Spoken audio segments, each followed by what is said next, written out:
Netizen Indonesia rupanya krisis membaca dan mereka ini harus benar-benar. Maka saya melihat bahwa Kang Emil di sini mencoba untuk di luar jabatan, di luar apapun itu, melindungi tata krama budaya Sunda. Maka coba jelaskan kepada saya di mana salahnya apa yang dilakukan oleh Kang Emil ini tadi. Dan kembali lagi di sini bahwa jika ternyata yang melakukan ini adalah bukan seorang guru, saya pikir Kang Emil pasti tidak akan segelisah ini. Bahwa dia mengakui melakukan itu karena dia merasa dekat dengan Kang Emil. Maka saya katakan sekali lagi bahwa kedekatan sedekat apapun, saya melihat Sabil ini lebih muda. Dan melihat itu saja, tidak pantas seorang yang lebih muda mengatakan maneh kepada orang yang lebih tua. Sebaiknya Sabil ini mencari profesi yang lain dan jangan menjadi seorang guru.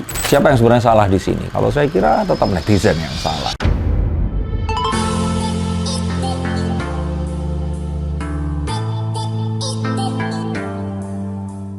Halo Sensikers, kembali berjumpa bersama saya Denny Darko. Tidak ada yang namanya misteri, yang ada adalah tanda-tanda yang kita semua coba untuk mengerti. Muhammad Sabil Fadilah, seorang guru honorer di SMA Telkom di Cirebon, ini membuat kehebohan karena dia ini dianggap dipecat dari profesinya karena diinisiasi oleh Kang Emil atau Ridwan Kamil. Nah, silakan dicari kebenarannya seperti apa. Kalau saya sendiri merasa ya Kang Emil tidak melakukan apapun. Kalau apapun yang harus dilakukan ya apa yang dilakukan seorang ya kepala daerah. Apa itu? Dan kira-kira kenapa kok menurut saya ini adalah sesuatu yang ya kalau sampai akhirnya masyarakat menyerang Kang Emil ini berlebihan. Kita akan coba lihat. Yang pertama adalah bukan karena saya di sini adalah seorang mungkin supporternya Kang Emil sehingga saya mengatakan ini tidak. Tapi yuk kita akan lihat menggunakan kartu-kartu saya. Yang pertama di sini adalah kita itu tidak tahu bahwa ini semua adalah rangkaian kejadian yang memang terjadi itu tidak stand alone atau sendiri. Jadi dia itu tidak terus sekonyong-konyong dipecat karena apa yang dia unggah di Instagram dan terus kemudian dipin oleh Gubernur Jawa Barat ini tadi. Tetapi setelah ditelusuri ternyata yang bersangkutan ini sudah pernah diperingatkan sebelumnya akan adanya tindakan indisipliner atau sesuatu yang juga dianggap melanggar ketentuan di mana tempat dia ini bekerja. Dengan yang pertama itu kalau tidak salah merokok di ruang guru. Dan terus kemudian di CCTV ini ditunjukkan bahwa dia mencoba untuk menghilangkan bukti kalau dia ini merokok. Dan juga ada aduan dari wali murid atau orang tua dari siswa yang dia ini dianggap mengatakan kata-kata yang kurang pantas seperti itu. Sehingga dengan dua kejadian itu tadi dan disusul dengan apa yang terjadi belakangan ini, maka kalau dipikir bahwa apapun yang dilakukan ya kalau menurut saya kita kembalikan ini kepada sekolahnya ini tadi. Tidak terus kaitkan dengan apa yang terjadi dengan Kang Emil. Kalau menurut saya ini harus dipahami dulu bahwa ini adalah satu keputusan atau kejadian yang dipicu oleh rentetan kejadian sebelumnya. Yang saya lihat ini, Kang Emil ini bukan seseorang yang kalau di kartu ini ditunjukkan itu alergi terhadap kritikan, atau seseorang yang tidak menerima sebuah masukan, atau seseorang yang ya cuek atau nggak mempedulikan apapun yang disampaikan. Bahkan kalau menurut saya dengan dia mempin itu, dia menganggap ini adalah sebuah hal yang serius yang dia akhirnya perlu untuk mengangkat dan juga menyelesaikan hal ini tadi. Nah, kalau saya jadi Kang Emil, mungkin kepedulian saya nggak sepeduli Kang Emil ya. Kalau seperti itu akan saya abaikan saja. Tetapi karena dia di sini sebagai seorang kepala daerah dan kita tahu dan dengan segala kepeduliannya, Kang Emil itu berusaha untuk menyampaikan sebuah fakta bahwa tidak selayaknya seorang pendidik melakukan hal seperti itu. Mengapa saya yakin itu yang ada di hati Kang Emil dan bukannya alergi? Nanti saya akan katakan. Tetapi jelas di sini ini bukanlah sebuah tindakan alergi karena kita lihat sebelumnya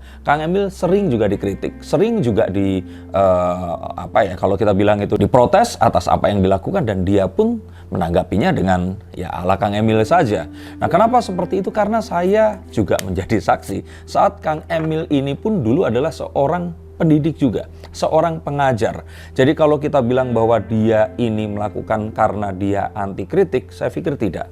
Karena dia melihatnya sebagai seorang pendidik juga, dia memiliki sebuah kekhawatiran jika ternyata dia mendapati ada seorang pendidik yang lain yang tidak mengetahui hal-hal sesimpel etika untuk berbicara kepada seseorang yang dianggap dituakan atau dihormati. Dan jika hal ini tidak dijelaskan, maka kita akan melihat apa yang dipercaya oleh orang ini tadi, oknum ini tadi, akan diajarkan kepada murid-muridnya. Nah, hal seperti ini yang saya pikir lebih muncul di pikiran seorang Ridwan Kamil dibandingkan apa yang dituduhkan oleh kebanyakan masyarakat yang menganggap bahwa beliau ini anti atau alergi terhadap kritik. Coba dipikir lagi. Kalau memang kata-kata saya salah, silahkan tuliskan komentar kalian di bawah sini. Dan dengan mengatakan bahwa loh berarti di sini masyarakat yang terus kemudian ini saat ini mungkin sedang mempertanyakan ya kredibilitas dari pemimpin mereka karena kasus-kasus yang terjadi belakangan ini. Kemudian mengatakan bahwa berarti Kang Emil ingin dihormati. Saya pikir bukan Kang Emil yang ingin dihormati, tetapi jabatan yang dia emban ini tadi dan kewajiban jabatan ini untuk menjaga martabat dan juga nilai budi pekerti dan tata krama yang memang sudah ada, apalagi di masyarakat Sunda yang juga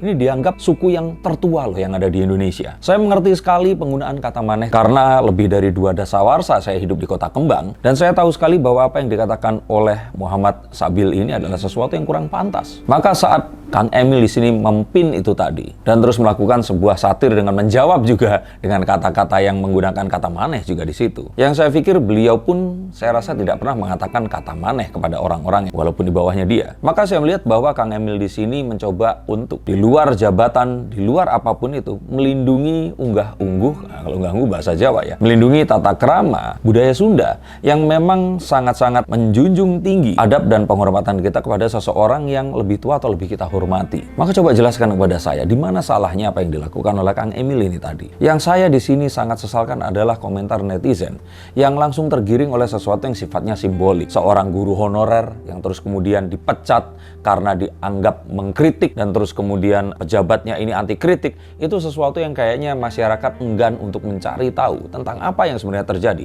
dan serta-merta ingin mengungkapkan emosinya karena kejadian-kejadian yang terjadi belakangan ini. Dan kembali lagi di sini bahwa jika ternyata yang melakukan ini adalah bukan seorang guru, saya pikir Kang Emil pasti tidak akan segelisah ini. Guru ini adalah yang menentukan anak-anak kita nanti akan seperti apa. Mereka lah yang bertugas tidak hanya mengajarkan atau memberikan skill saja, tetapi juga mendidik, memberikan nilai kepada anak-anak yang akan mendengarkan dan juga mempercayai apa yang mereka lakukan. Maka saya kira adalah satu hal yang wajar saat Kang Emil mengangkat ini, juga sebagai tadi yang saya katakan bahwa dia pun di dalam hatinya Kang Emil masih seorang guru. Seperti saat dulu waktu saya juga sempat mengambil mata kuliah pilihan dan mengambil di jurusan Kang Emil dari seni rupa ke arsitek ini, saya melihat bagaimana beliau mengajar dan bagaimana beliau juga mendidik para mahasiswanya ini. Maka saya yakin ini sebenarnya adalah satu hal yang mungkin akan hilang begitu saja karena bukan itu sebenarnya yang dituduhkan. Dan apa yang dilakukan oleh Kang Emil atau Ridwan Kamil di sini tidak lebih daripada ya menyampaikan direct message bahwa apa yang dilakukan oleh orang yang dianggap sebagai guru ini tadi itu tidak pantas dan tidak karena itu terus kemudian dia ini dipecat. Dan saya pikir juga orang yang terus kemudian memecat ini pasti akan memiliki alasan yang lainnya yang mana ya seperti dari saya katakan, saya tidak mungkin mengutip di tayangan saya karena pasti akan kena copyright nanti, strike copyright. Silakan cari sendiri dan itu ada di mana-mana. Maka saya kira di sini semua orang ini harusnya melihat dengan jelas dan tidak serta-merta meng-quotes atau menyampaikan sesuatu dan juga terus kemudian mengomentari dengan kemarahan terhadap sesuatu yang mungkin dia tidak ketahui. Netizen Indonesia rupanya krisis membaca dan mereka ini harus benar-benar mencari tahu dulu sebelum mereka akhirnya memberikan komentar terhadap sesuatu yang mungkin mereka anggap benar atau mereka anggap salah. Sehingga yang dilakukan ini sebenarnya sudah tepat. Dan ini cuma perkara masyarakat yang belum move on akan apa yang terjadi dengan pejabat-pejabat mereka belakangan ini tadi. Yang disayangkan adalah banyaknya orang-orang yang memiliki agenda politik yang berseberangan dengan Kang Emil mempergunakan hal ini untuk menyerang kredibilitas RK ini tadi. Yang saya kira ini juga nggak perlu ditakuti karena saya pribadi mengetahui Kang Emil seperti apa sejak dulu belum menjadi seorang penguasa, pejabat, atau apapun yang dia sekarang ini dapatkan. Dan yang mana bahwa saya yakin penghasilannya pasti akan jauh lebih besar saat dia menjadi seorang arsitek atau seorang urban planner dibandingkan menjadi seorang gubernur saat ini juga.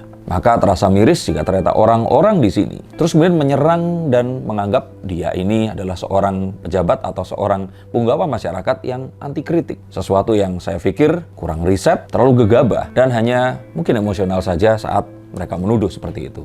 Dan jika ternyata apa yang dikatakan oleh Sabil ini tadi, bahwa dia mengakui melakukan itu karena dia merasa dekat dengan Kang Emil, maka saya katakan sekali lagi bahwa kedekatan sedekat apapun, saya melihat Sabil ini lebih muda loh. Dan melihat itu saja, tidak pantas seorang yang lebih muda mengatakan maneh kepada orang yang lebih tua. Ini mungkin kalau di kota sebelum saya sampai ke Bandung, kota Surabaya ini kayak mengatakan, koniku, nah kepada orang yang lebih tua. Saya pikir itu juga nggak punya tata krama. Kalau dia merasa dekat, terus dia ingin menyampaikan sebuah kritik, ketakutan bahwa dia nanti akan melihat bahwa Kang Emil nanti akan dipertanyakan kredibilitasnya saat melakukan itu ketika mengenakan jas kuning, maka sampaikan dengan cara yang ya seperti yang seharusnya seorang yang lebih muda menyampaikan ini ke orang yang lebih tua. Saya tidak melihat agenda politik apapun, dan saya melihat bahwa Sabil ini pun sebenarnya adalah seorang pendukung dari Ridwan Kamil. Tetapi memang ada beberapa catatan yang saya lihat dan saya pelajari, yang saya mungkin boleh simpulkan dari mungkin saja pengalaman saya selama ini membaca orang, baik di atas panggung saat saya bertemu dengan mereka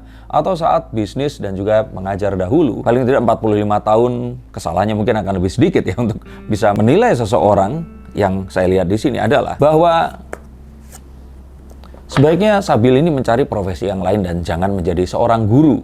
Karena saat dia, jika ya diduga ini tadi, karena saya tidak tahu kejadiannya yang benar seperti apa, merokok di ruang guru atau mengatakan kata-kata yang kasar, ini adalah contoh orang-orang yang memiliki satu pandangan dan nilai tertentu. Seseorang yang memegang teguh sebuah nilai, yang mana mungkin saja nilai itu tidak sejalan dengan banyak orang yang ada di sekitarnya. Mungkin dia berpikir seperti, ya nggak apa-apa juga ngerokok di ruang guru, yang penting nggak di depan siswa. Atau ya nggak apa-apa juga merokok di ruang guru, asalkan nggak ada satu kotor atau nggak terus merusak udara yang ada di sekitarnya. Ini sejenis orang-orang yang memiliki satu penilaian dan juga satu prinsip tertentu yang mungkin berlawanan dengan banyak orang. Dan biasanya orang-orang seperti ini akan perjuangkan apa yang dia yakini ini tadi. Sabil ini terlihat sebagai orang yang baik, dan dia juga ingin menyampaikan apa yang dia percaya kepada lebih banyak orang. Tapi sepertinya menjadi seorang guru ini kurang tepat, karena dia mungkin lebih tepat menjadi seorang seniman, di mana dia bisa mengekspresikan apa yang dia yakini dan prinsip yang dia jalani. Atau mungkin menjadi seorang politikus, di mana dia akan berdebat tentang apa yang dia yakini ini tadi, berbeda dengan apa yang diyakini oleh orang lain. Bahkan dia berani melanggar sebuah peraturan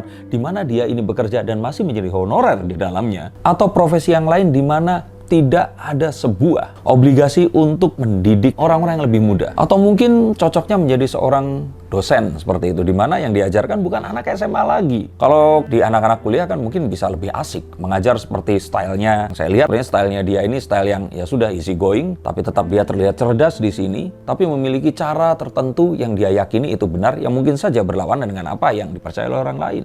Sehingga bukan artinya saya di sini mengatakan dia ini tidak becus menjadi guru, tapi profesinya kurang pantas saja, dan sebaiknya beralih profesi kepada yang tadi saya sarankan, atau mungkin ada yang lain. Dan yang terakhir di sini, lalu Kang Emil akan seperti apa? Saya pikir Kang Emil ini akan bahkan menjadi lebih populer daripada sebelumnya, karena berita ini menaikkan popularitas Kang Emil lebih tinggi lagi. Dan ingat, bad news or good news is still a news. A news equal to popularity. Dan popularitas ini tinggal dibuat menjadi satu hal yang terus kemudian akan disukai oleh masyarakat. Dan tinggal bagaimana mengubah berita ini tadi menjadi berita yang lebih baik lagi.